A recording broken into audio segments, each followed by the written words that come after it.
start recording. Okay, it is Wednesday, October 29th, and it's almost literally Halloween. And I'm sitting here at the fabulous city of Austin at 65 degrees.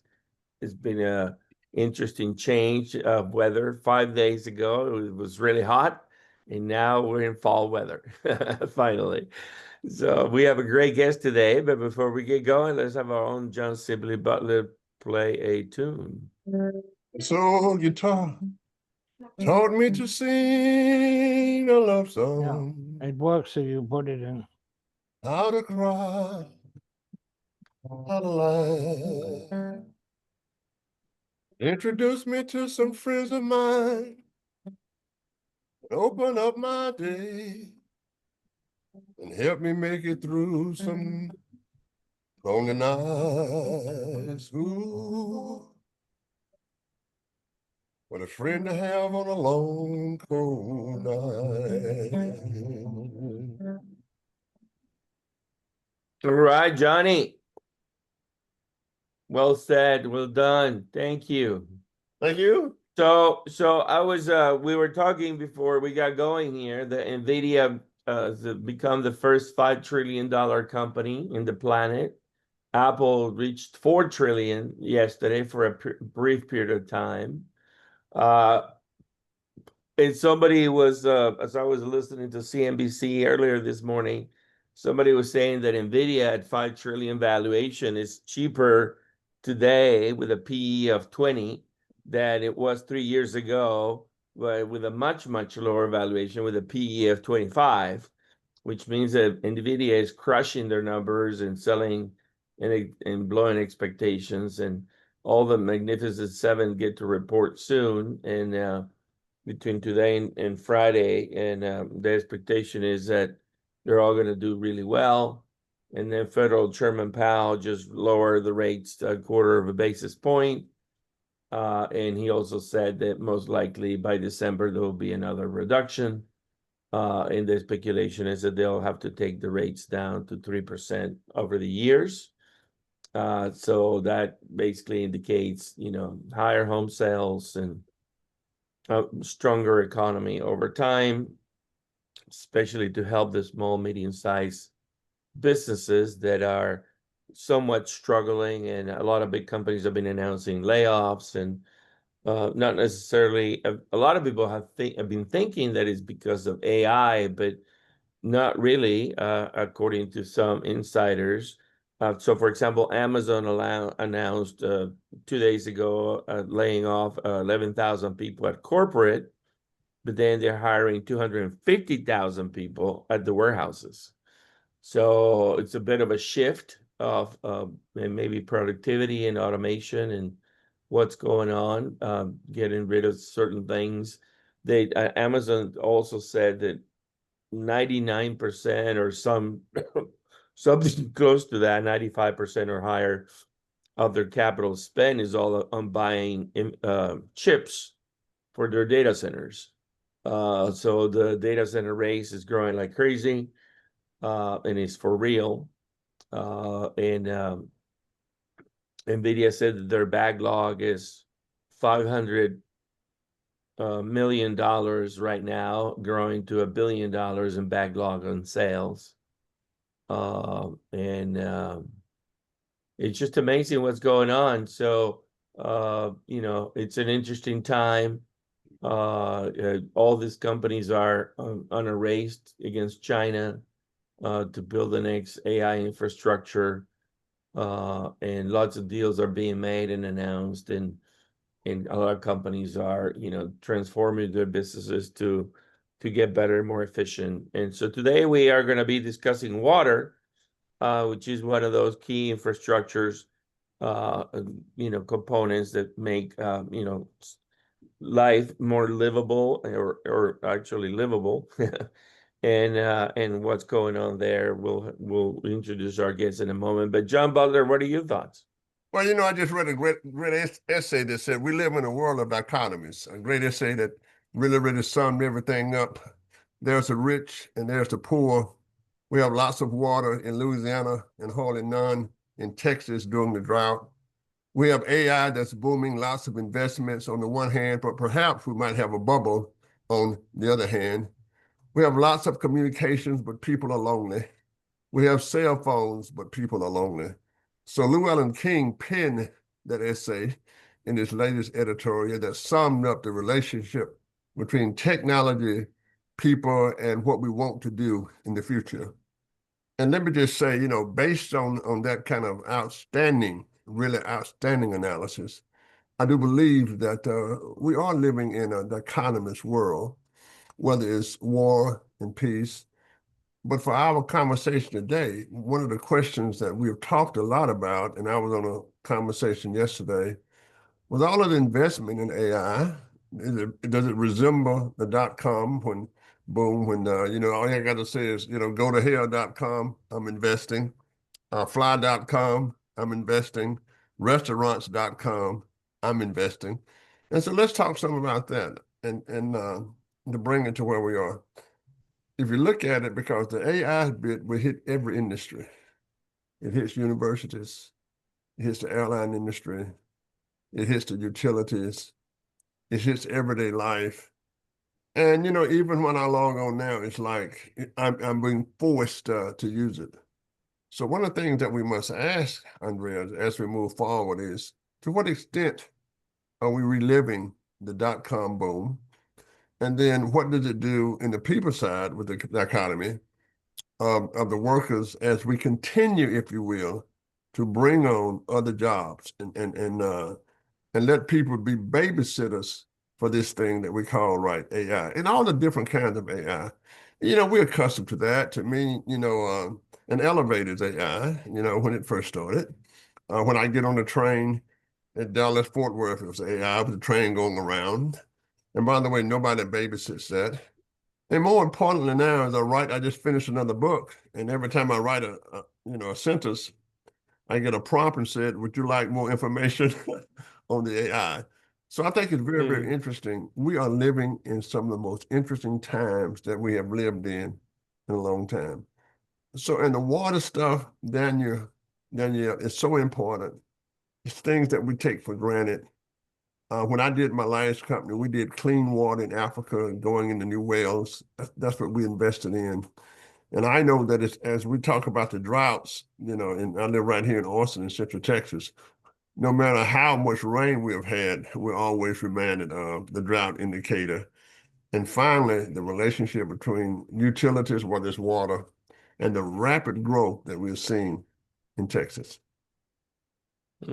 Yeah. Llewellyn, what say you? You're muted.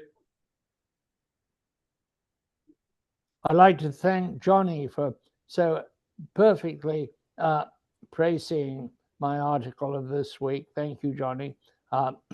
You're becoming very well read. I am.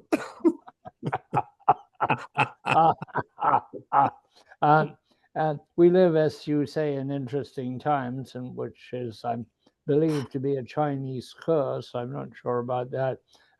We really do have such a dichotomous situation. I'll touch on just a few things.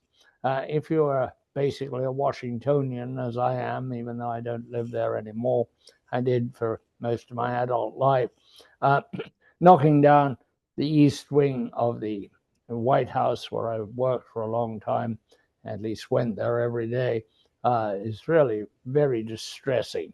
The idea of building a ballroom, I think, is a fine idea, except it's in the wrong place. It's inside the White House fence, which means it can only be used for White House functions. And there are very, very, very few White House functions that require a ballroom that accommodates 1,000 people. Had it been built on the Ellipse or somewhere else in Washington, maybe close to the Kennedy Center, it could have been used both for White House functions and for many other functions. Number 10 Downing Street, where the British Prime Minister lives, does not have a ballroom, but there are many wonderful rooms available in London. There are not that many wonderful rooms available in Washington. So I'm in favor of building a national ballroom but I don't think you should put it behind the White House fence, because even if you have a hard pass, which I had for many years, it takes a while to get into the White House. You still have to go through a security system. You still have to have your hand luggage x-rayed. You still have to walk through a metal detector. And if you don't have a hard pass, if you're relying on your driver's license or something, it takes forever to get into the White House. So for 1,000 people to come to an event is going to be a huge traffic jam at the gates of the White House unless something is done about it. And the way to do that would have been not to build it inside the White House fence. As it is, something has to be built there because the East Wing has been demolished. I fear that we're going to have a large box, neoclassical box, the president has declared. I don't know why he couldn't have thrown it out to a creative architectural competition to get the best of modern ideas in architecture, not to stick with neoclassical, although I personally like the neoclassical buildings.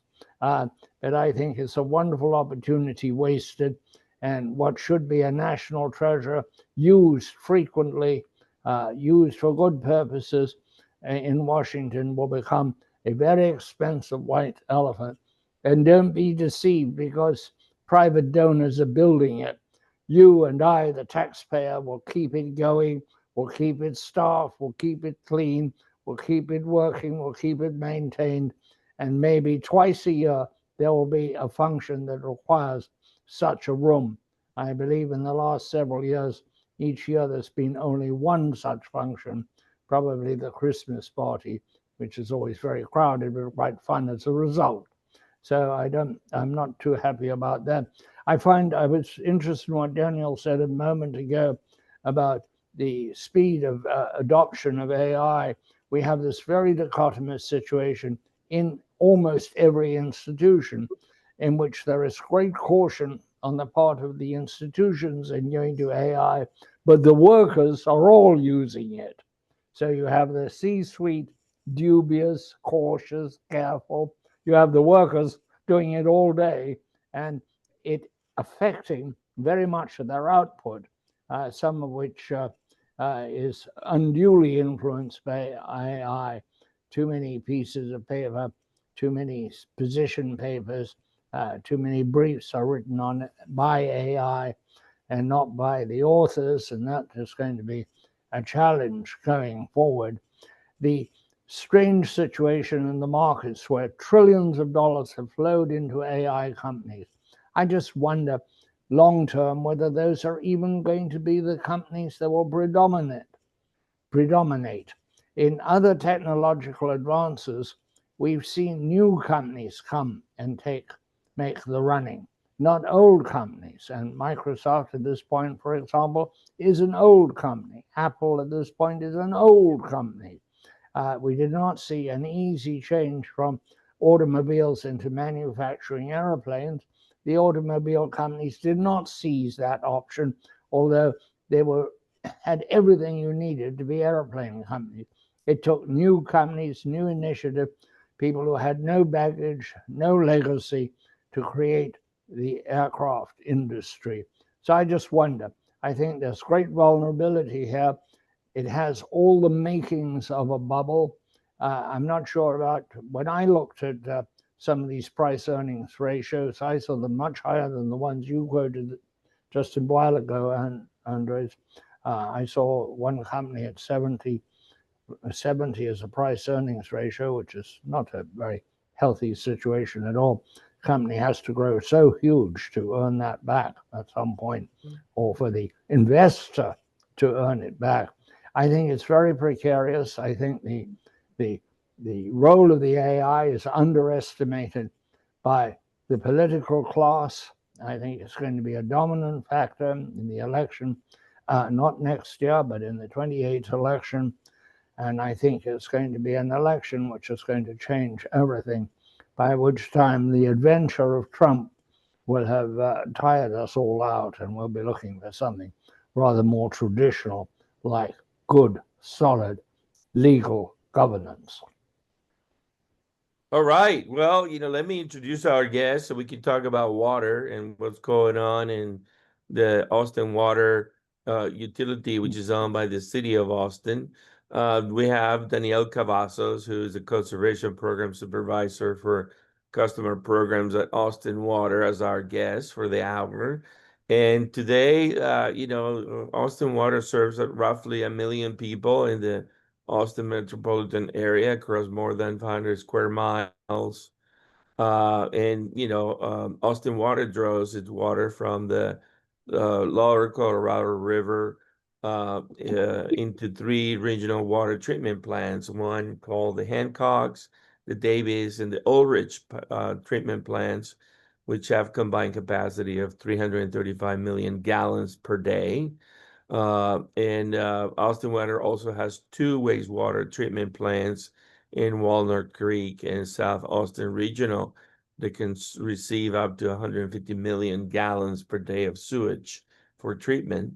Wastewater is cleaned into high quality effluent that is safely returned to the Colorado River to augment environmental flows. More than 1 billion gallons of this high quality effluent are reclaimed each year for outdoor irrigation, industrial cooling, manufacturing, and other uses. And then most recently, or not most recently, but in the few past years, Austin Water has been doing a lot of automation and install smart meters. And so they're what's called their advanced metering infrastructure, AMI system is up and running. And so I'd love to hear more about all that and all the things that Daniel is driving in conservation. So Daniel, welcome to the program. Thank you. Thank you. I'm excited to be here. Excellent. Well, tell us a little bit about you and what you're working on, and we'll just dive in. Well, for me, I've been in the water management, water policy kind of sector for a couple of decades now. I actually started in Dallas, Texas, where I was working with the stormwater management team there, kind of mitigating pollution to surface water, and then came here to Austin, where over the last 6 years or so, I've been working in this field of water conservation and really trying to help our customers, minimize their water use, but also realize a lot of great benefits that come from water conservation as well. So a lot of it is, some great work, working with great customer, having a great team who also helps me with this endeavor so that we can really try to tackle some of the kind of big problems that we face. I think it was John who mentioned earlier when he was talking about drought. It reminded me of something. It's that we're either in drought or we're in between drought. And even though we've had some pretty good rain here recently, we're kind of at that point where October is supposed to be one of our wetter months of the year, and we really haven't seen that much. And so we're kind of wondering, are we back in one of those situations where we're now in between a drought? Even though we do see drier conditions, we're getting less rainfall. It's just those things where, as a conservation person in this profession, I'm always thinking along the line of, yeah, I think we need to be preparing and anticipating the drought is occurring. And so, again, reaching out to my people, reaching out to the customers of Austin Water to try to ensure that we're all aware of our situation, but more importantly, creating a culture of conservation within the city. Yeah. Got it. Johnny, you're muted. You're muted, John. Talk to me about conservation, because in Austin we like big yards and green yards and golf courses everywhere, green and not brown. And then with all of the sprinkler systems and the leaks that sprinkler systems can develop. Tell me how AI would help you conserve in 2 ways. putting AI on water systems, including home systems. I think you do that now for leaks. Because every now and then I'll say, I get a notice that you might have a leak, right? How do you do that? And how would AI change what you do? I think that AI is going to really help. I think AIs can help the customer because they get a better understanding of what their consumption looks like. And you're absolutely right. Those notifications are very important. We're coming up to winter, and one of the things about wintertime is that we know that there are pipe breaks, especially for a residential customer. And wouldn't you like to know that a pipe break has occurred so that you can respond to it as quickly as you can, turning off that water before it creates any additional large damage? And that's one of the benefits that we see from a smart meter system, where once that type of break occurs, whether we're talking about an irrigation leak, or maybe it's your toilet that continually runs, or it's, God forbid, it's a pipe break within your home. Well, that notification can go out in a timely manner, letting them know that that has occurred, so that they can take the uh, uh, whatever remedy that's needed to ensure that it's not going to either create that large scale damage to their home, or damage to their pocketbook. If it's something like irrigation system that's going on in the middle of the night while they're sleeping and they're not able to see it.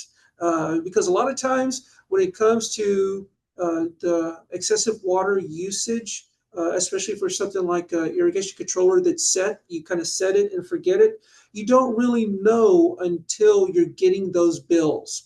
And at that point, that's when you realize, okay, I may be overwatering, or there's this, I'm spending more of my budget than I really want to. Well, that AMI system is very beneficial in notifying those customers of those type of excesses. So you can go and you can either budget or set notifications. There's a number of ways in which you can use this system very smartly on your side, so that you can have a little bit more control over your water usage. Mm-hmm.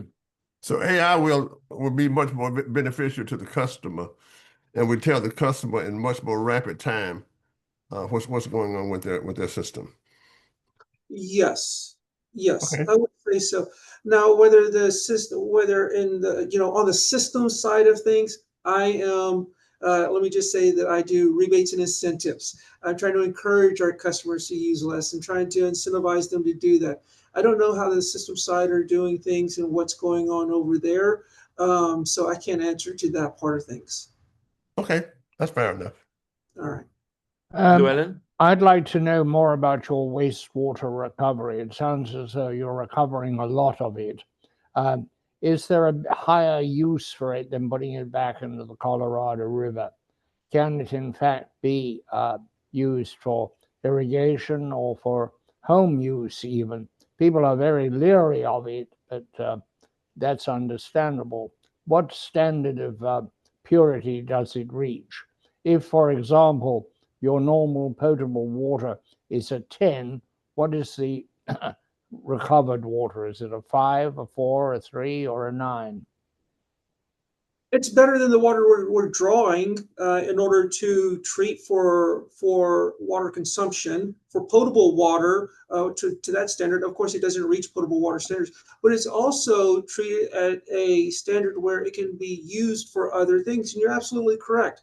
It can be used for irrigation. It could be used for even flushing toilets. So we do have standards in place with our Purple Pipe program, which is looking to use a little bit more on the reuse side of things, to use more on the reuse with some of our commercial buildings in development, so that we can kind of relieve some of the pressure on our potable water system. We also look at other things. I'm glad you brought up this conversation, because we look at other things like alternative water that can be used as well. And that's things like rainwater harvesting, stormwater, as well as AC condensate. So when we're planning, we're actually looking at a portfolio of things: reuse water, as well as some of those other items that can be captured locally at a facility or even at a residence who can implement rainwater harvesting and use that for a number of things. For residential customers, we also have a laundry to the landscape program where you can actually use that water from your washing machine, and you can divert it and use it subsurface to irrigate things like your trees or plant beds and other things. We're trying to think innovatively about what we can do to relieve pressure on our potable water system. And there are things that we can do. You're absolutely right. There's things that we can do with some of the other waters that's more fit for purpose, like whether we're doing it for irrigation or if we're flushing toilets with it, or if we're using it for some processes. There's some process the businesses can use, like cooling towers, where you can supplement or you can use with some filtration your water for running your cooling tower, using even the AC condensate for things like irrigation. What sort of pollution is there in the reformed water? Are there micro amounts of plastics? Are there dangerous metals that are not easily detected but are still there in the water? I understand that sewage is full of concentrations of some rather strange metals and, of course, microplastics. Whenever it's treated to a standard that's dictated by the state. So the state gives us a standard of treatment in order for us to be able to put it back into the water bodies. But I'm not familiar what that standard is. As far as if you wanted to use it for a cooling tower, there is some additional treatment that you would need to do to it, because there are some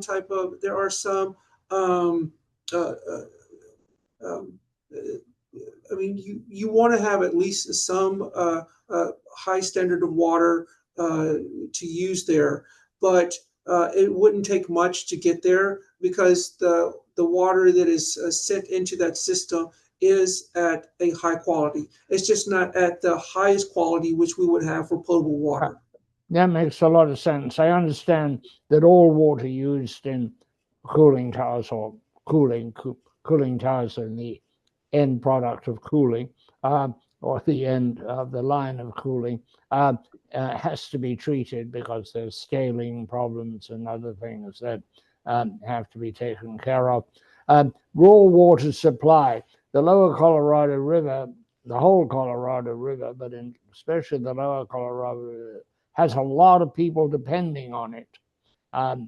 What do you see for the future? Do you see water shortages in 5 years, 10 years, 50 years?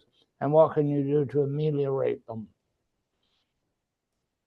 That is a great question. I wish that I had a crystal ball to tell you what 5 years looks like. What I can tell you now is that there's conservation efforts that I think that we all need to apply to maintain our current quality of life.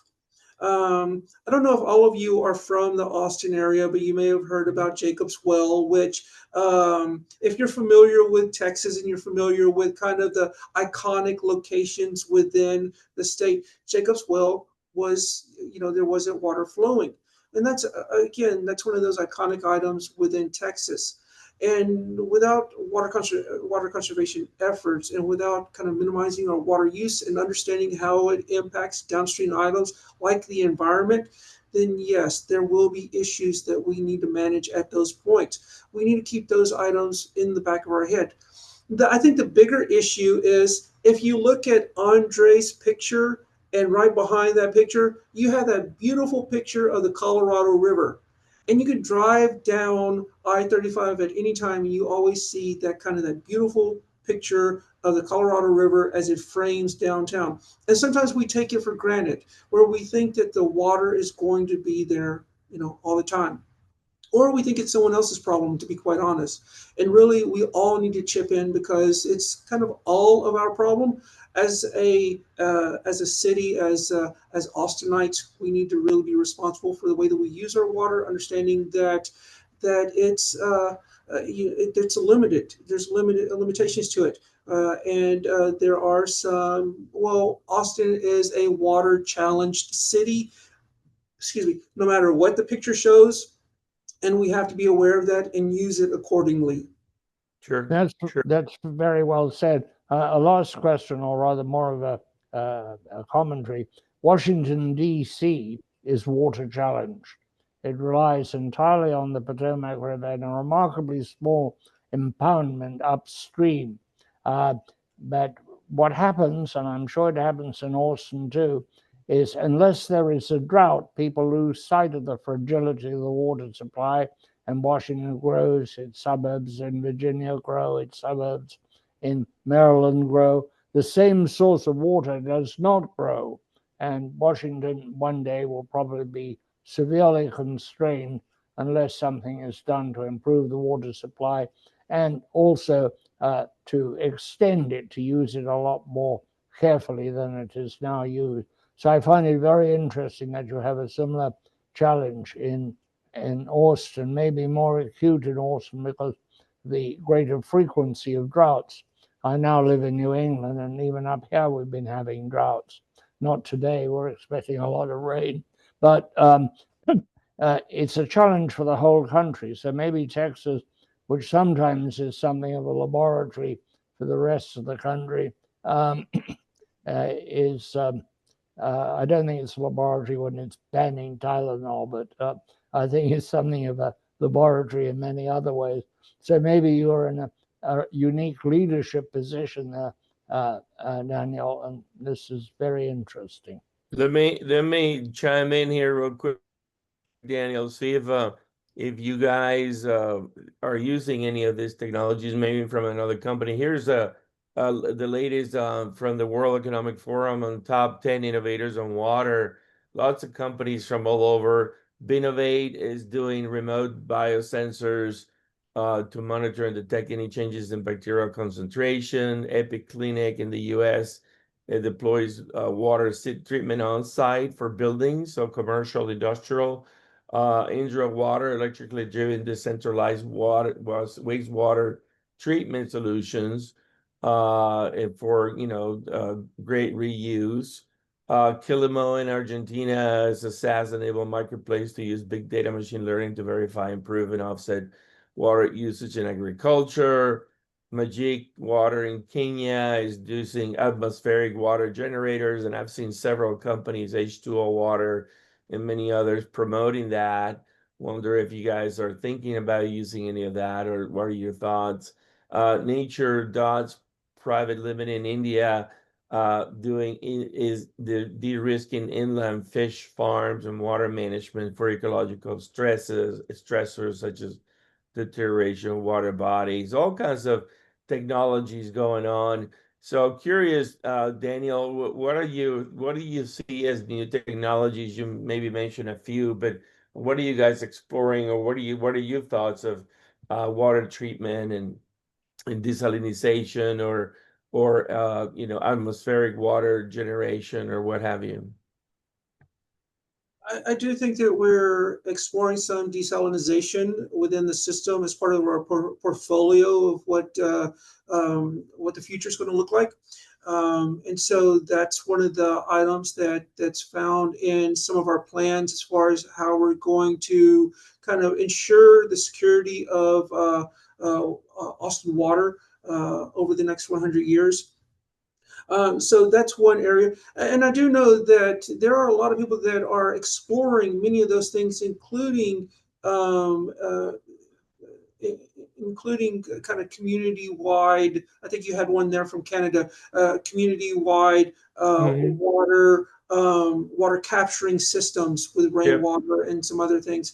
You see a lot of that's occurring as well. I think a lot of what we're doing is we're also working a lot with the commercial sector, with larger buildings, to try to get them to become more efficient, and working to again capture that on-site water reuse, going towards reuse for a lot of the things that don't necessarily need high quality potable water, so that we can keep that high quality potable water in the system for the things where it's necessary, and really routing the other water for items that don't need drinking water, for like your lawn, your landscape, or your cooling tower and other items. Sure. But Let Danny, I me have a question. real quick before I go to you, Johnny. Let me give a commercial here for what's going on in Austin Water website. So, what is this Stop the Grease blob? Do we have a lot of that challenge in our pipes? That's not just that, that's almost any utility that you go to. It's actually like a fog program, fats, oil, greases. Mhm. And now you're also seeing things like, sanitary wipes that are put into the system, but all of those can create issues with the infrastructure, and create costly repairs. So we try to educate people about those items. There's correct ways of like capturing your grease. Growing up, you may have had that relative who would turn on the hot water and kind of, as the hot water was going, pour it into the sink. Please do not do that. You can put it in a jar, absorb it with a paper towel, make sure that it's going into the trash. Please do not put it down the drain because it solidifies downstream and then it creates issues in our pipes. That's essentially what this is talking about. It's part of the FOG program, where we look at those type of things and we try to, educate customers about those things. Yeah, yeah. And the website is pretty ample and all kinds of things that you guys are doing about saving water and water quality and environmental protection. And so I encourage everybody to learn more about what Austin Water is doing. Johnny, you have any Yeah, follow-up I have a questions? question that's never been answered satisfactorily, but I've answered over the years. In this I great hope I country, can answer this. in our great country of ours, we have all kind of pipes. We have, I mean, we have an Alaska pipeline for petroleum. If you dig up America, we have all kind of pipes going, and if you need a little petroleum, you just turn it on. We might even have molasses. Hell, we might even have Kellogg's cornflakes. We might even have whiskey. Why is it that we cannot have a series of pipelines that take water from states like Louisiana that never has a water problem, put them in the pipeline, create a series of pipes underneath America so that people want to have the water, they just turn it on and get it from places where they don't need it. I think the biggest issue with that is the cost. And I'm not just talking about the cost of building the pipe, the cost of actually delivering water, because water is really heavy. Sorry, the figure is not in my head at the moment, but it doesn't take much to create a ton of water. Like in weight, it doesn't create much water for it to be a ton, and then moving that water is really hard, really difficult. I think at one point there was a plan, if I'm not mistaken, and I'm taking my Austin Water hat off, and just as someone who's kind of explored some of the questions in this, that there was a plan to take water from the Mississippi River and actually putting it into aquifers in the middle of the country, so that Denver can take, or Colorado can take water out of the aquifer and not have to use the Colorado River. But even that, which was a much smaller project, that project didn't go forward because of the cost of it. It's just the cost. But now you're looking at other communities who are also feeling water stress and water scarcity. They're not wanting to give up their water, even if they currently have, an abundance of water. That doesn't mean that they're going to have an abundance of water in 5 years or 10 years. And so when you're asking them, or if you were to get in those conversations and say, hey, can you share some of that and move it over to this part? It's not as, I don't think that it's going to be as easy of a conversation today as it was in the past. So let me chime in on this for the audience to get a perspective. So there are 3,000 electric utilities in the US and roughly 1,600 gas utilities in the US. The electric grid has 3 grids, the Texas being standalone, the Western interconnect, the Eastern interconnect. The gas systems are all separate of the 1,600.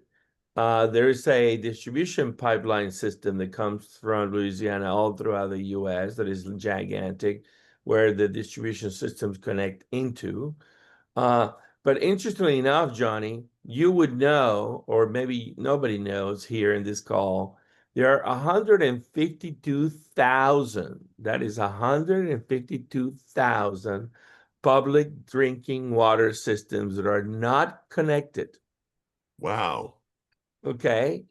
And they're all being fed by 50,000 community water systems. So this is like the internet was when I was on Lotus 123 and you were on something else. That's right. And so what you are suggesting, which is logical, is can we use some of these national pipelines to move that water? But what Daniel is expressing and sharing is exactly correct. Water is super heavy, and the movement of that water requires pressure. And attaining that pressure over miles and miles and miles is a gigantic cost. My, oh my. I would think that the electrical engineers and the physicists could figure this out. Matter of fact, I have the formula in my hand right now in my No, head. I mean, it can be done, the Johnny, first but it's law not of physics cheap. It's is not the cheap. first law is if it's at rest, it will remain at rest. Right? I Well, I just believe. think it's pretty interesting if the resources is so, Daniel, chime in, Daniel. Well, I believe you can look at California because California actually Yeah. brings water from.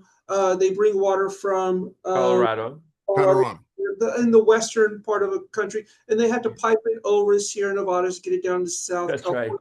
And if I remember correctly, 75% of the electricity used in California goes towards pumping water. Yes. wow. You may want to fact check that, please. Yeah. That is one hell of a statistic there. But Yeah. I think that's correct because I remember I was in a class in California. Yeah, the water, when I was at Austin Energy, the water utility was our third largest customer. Okay. I have another question. So, What percentage of Austinites have their own water well today? a chunk, a lot. There is a good amount, but I don't think that they use it specifically for kind of all purposes. There's a lot of people that have water wells and they use it for irrigation. And so they want to supplement their water for non-potable water uses, like irrigation, and that's mainly what I've seen for people who have water wells. So let me give you the U.S. number, Johnny. There are an estimated 15.9 million water wells in the U.S. Because I know that Austin is a city of lakes and hills. I mean, we have lakes everywhere. And I was just wondering, because we don't talk much about what we would call the old self-help sufficiency of the 1890s. And at one time, of course, that was the pure source of potable water and other waters. Now, what I'm suggesting is that the electrification and the movement of everything became a great, great topic for engineers, and they've done a great, great job. And I was just wondering what percentage of people in Austin or what city actually use their water for portable stuff, not the non-portable stuff. When I was in Vietnam, I can see the trucks now, non-portable, right? So you having any sense of that, or people thinking about digging their own wells? I mean, it's like septic tanks. What percentage of people build communities now with septic tanks? And I think, right. There's no exact number. I would chime in and say that, Austin Water over the years, and Austin Water, in my opinion, is top notch in terms of, compared to any other water utility in the U.S. And once you get connected to the Austin water system, you're in heaven, right? But if you're not, like I was living, my last house, it's in Dripping Springs, and we have, there's a lot of water wells in that system, and for all kinds of reasons, historical reasons, the system can get there, so on and so on. So, but over time, you want to be in a water system that is, pure, well treated, well maintained, well managed with the right pressure. Because the pressure is the issue for the water, maintaining that pressure, and then obviously the ongoing treatment of it. Okay, I've got it. It certainly is for my sprinkler system. Pressure is very important. Yeah, I put in the chat real quick for you guys to, there are, Austin Energy, according to this info that I just got, it manages several water wells themselves in addition to the big treatment plants. And so, all I would say Daniel and his team are all of the above, wherever they can get the water. Daniel, But do go do ahead, we, Luana. sorry, do we need some kind of national water plan? We have all these individual systems. We have wells. We have people who have private Very local, very local. lakes and private streams. Do we need some kind of cohesive national water plan? Is there such a thing, Daniel? I think that it's the states that manage a lot of the surface water, and so it's up to the state. And actually, the state does recognize that there is and the state recognizes that there's a water security issue. And so right now on the ballot, you have Prop 4. And with Prop 4, it's looking at kind of boosting or ensuring that there's going to be some, or putting a plan in place to help with things like infrastructure and creating additional water sources and some other items like that. So if you're not familiar with it, it's one of the things that I think that you should kind of get familiar with, where, the first, it's looking at putting putting $1 billion towards Texas Water Infrastructure, Texas Water Fund, over the next 20 years to increase it to $20 billion to try to assist these, the water supply statewide. So you do see that there are some states that are getting involved, and they're trying to do what they can to ensure the security of the systems for all of Texas to ensure that we're going to continue to have growth. We're going to have the water that's needed. But as far as a federal plan, I think it's left up to states to manage how they do their water.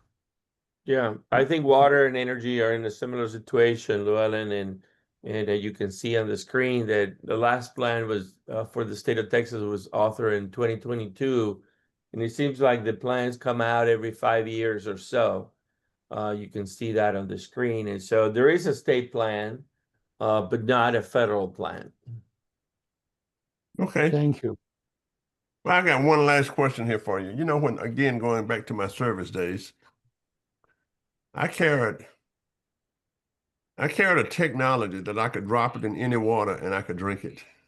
Mm-hmm. Oh, like a life straw or something like that. Or Yeah, I could be I don't on know how to say patrol. products on here, but I know what you're talking about. Yeah, so I could, and so, but they're not sold in drugstores. They're not sold anywhere. I don't think they are. Is that a good idea to have those laying around, or is it just good for campers?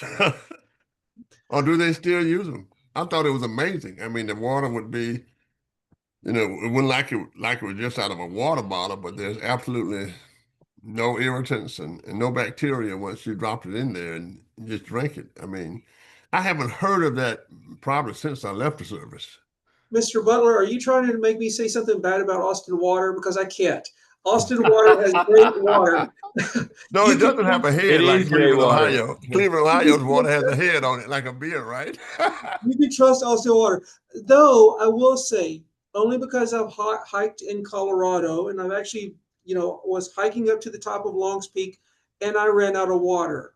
And so I actually had iodine tablets, got water out of the creek, dropped some tablets in there, shook it up, have to wait 15 minutes or whatever to be able to drink it. That's the only reason why I would have some kind of product like that, is because I'm an avid hiker, outdoorsman, been in back countries.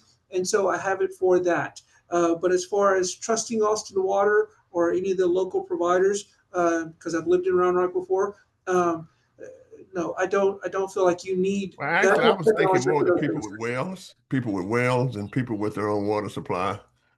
So they go from non-potable to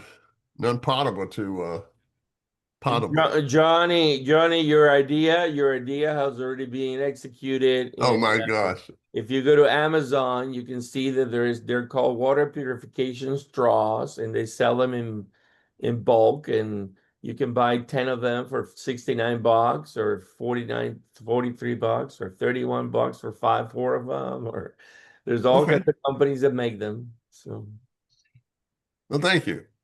I yeah. missed out on that one, Luella.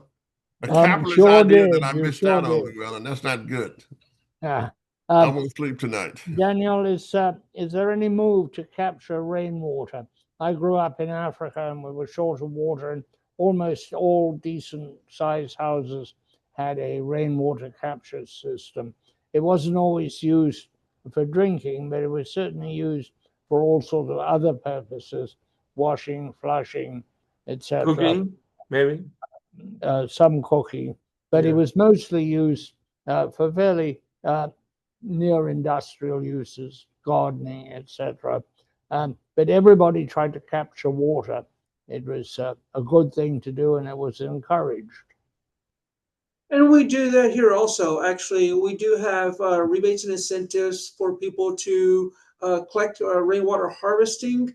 We will provide up to $5,000 per site. I'm bringing up the information right now. And we have small rainwater harvesting rebates for less than 500 gallons. And then for large systems where you would need to pump and pressurize the system over 500 gallons, we also accommodate that as well. We pay 50 cents per a gallon for eligible capacity for non-pressurized, and $1 per gallon of eligible capacity for for pressurized systems. So we actually, that's one of the things where we really work to try to get people to get into the program, to use these systems again, because you can use it for a lot of things, but mainly for irrigation, because we're southern. Southern people love their lawns, they love their landscape. They want flowers that are blooming. They want trees that are lush, and everybody wants that quality of life. And this is one of those ways where you can supplement that potable water use, or you can even offset that potable water use by capturing rainwater and using it for these type of items. Capturing your the rinse water from your laundry and using it for these type of uses. All of those ideas are really great, and they're things that we offer in our rebates and incentives programs. For most people, their bills are electricity, gas, etc. But uh, water is so slight a part of that outgoing of the disposable household income. Uh, do we send the wrong signal about water? Should water actually be more expensive and have a much clearer price signal? So the value of water, that is an ongoing argument. And one of the things that we have to be mindful of is equity, and ensuring that because it's necessary for life, we have to balance that portion for some of our customers with some of the other items. So again, we really try to get people off of potable water for non-essential items like irrigation, and do fit for use, which is your rainwater harvesting or laundry landscape, or some other or reuse system or purple pipe system, so that we can take the strain off of our potable water system and have it available for everyone. I must say the purple pipe idea is very appealing.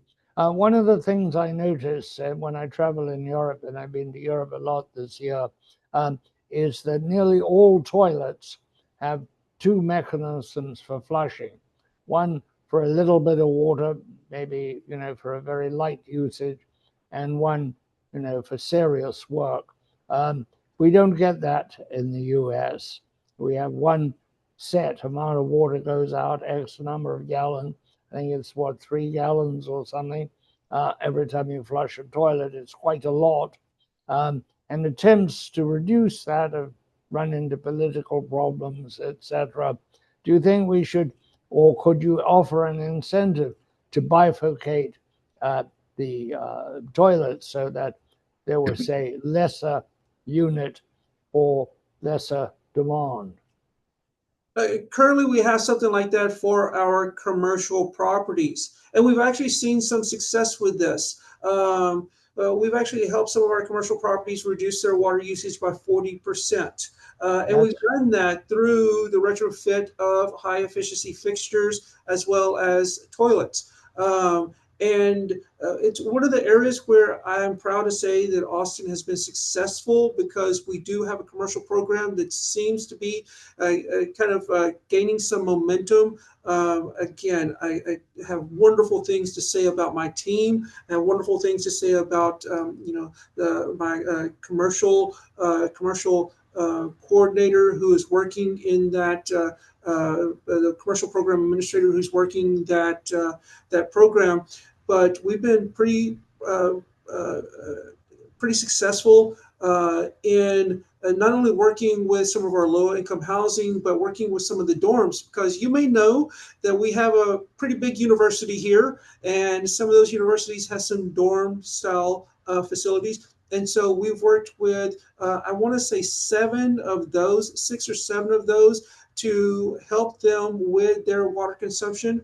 And we're seeing similar results. We're seeing about a 40% decrease, and at the low end, 20% decrease, all through high efficiency fixtures, including toilets. That's very interesting. Daniel, what you've said on this program today is very enlightening and very interesting. I wonder, do you have a program for sharing your experience with the other 50,000 water utilities? We are in constant contact with one another, especially for those that are here in Texas. So we are, when I say we, I'm talking about water conservation, my manager, as well as the other supervisors. We're always talking with, our regional utilities, as well as statewide, always looking for ideas, of course, trying to bounce ideas off of one another, seeing what's working in Dallas, and if we can implement it here in Austin, as well as what we're doing well in Austin in the other areas that are around. We're trying to be a leader in this field and implementing a lot of really good ideas. We brought in some really talented people.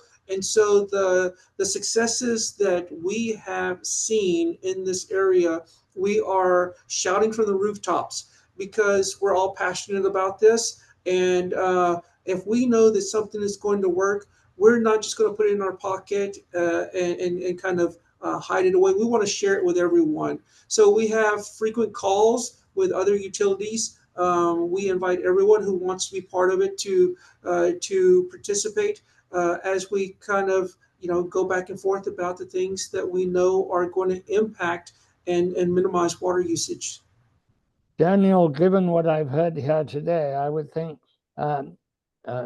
Austin is very lucky to have you and your staff. I've talked to quite a few people in the water area, and I find you very progressive and really exciting to talk to. Thank you. Johnny, final thoughts. Well, thank you, Daniel. I agree. I think that it's always exciting when the things that we take for granted are our greatest needs. Or as we say, you don't miss until your water runs dry, right? Whatever runs dry, right? So I think it's very important for states to understand the importance of water. I don't think we have a national interest in electricity. I think we should. I think we should have a national interest in water, and we don't, but I think that we really should. Mm-hmm. I think the localized stuff is very, very interesting. And like you said, we like our golf courses green. We like our yards green. But I would say this is Texas. I'm from Louisiana, and that's real southern. I consider this Northern California. Yeah. John, I grew up in Louisiana, in Clayton, Louisiana, which is about 30 miles outside of Natchez, Mississippi. I lived in some of the bayou areas of Louisiana. I grew up in Franklinton, Louisiana. Okay. And my grandfather was from Greensburg, Louisiana. Wow. Okay. which is right up the road from Clinton. So I am all Louisiana. As a matter of fact, I have been working, on this LSU. I'm on the foundation board advisory at LSU. It's been tough the last 2 days, but yeah, I do Well, think. Daniel is available for coaching LSU if you want to hire him. We don't need water. We need water in Tiger Stadium rather than bourbon. I can tell you that. I would like to draw attention to a dangerous trend here. Johnny and I have been agreeing. That's right. There's something very deeply disturbing about that. Well, Daniel and I are now homeboys. I know exactly what Clinton is. As a matter of fact, yes, I've been there before, and it's a great place and very historic town. But I think, Daniel, that what you do, and I would encourage you to just think about a national, a vice president for water, a secretary of water. I think you never know, and I think that's what we need to do. We need. I know you have conferences that talk about it, but certainly you've done a great job. But being a Louisiana guy, I understand it. Go Tigers. C'est bon. Vous parlez le français? No point, huh? Oh, I don't speak French. Sorry. Vous ne parlez pas le français? Oh, okay. Well, that's okay. C'est bon. Thank you very much. Daniel, we will circle back and look forward to keeping tabs on all the progress and I know that right now there's a big focus on energy and all that stuff going on, but water is always top of mind, and I think that 10, 20 years from now, hopefully all the plans will work out. But I think that continue your quest of reducing our consumption so that we can never run out of water. I appreciate you guys' work. Thank you so much. Very good. Thank you. Johnny, so take much. us away. What has happened down here? The rain have changed. Clouds roll in from the north and it starts to rain. Louisiana, they're trying to wash us away. They're trying to wash us away. Mhm. President Coolidge come down in a railroad train. The little old man had a notepad in his hand. President say, little man, ain't it a shame what the river has done this Louisiana's land? Woo! Okay. Bye. Thank you, Johnny. Thank you, Daniel. All the Take best. care. We'll circle All righty. back. Thank you. Bye. Thank you. Thank you, Bye, everyone. guys. Okay.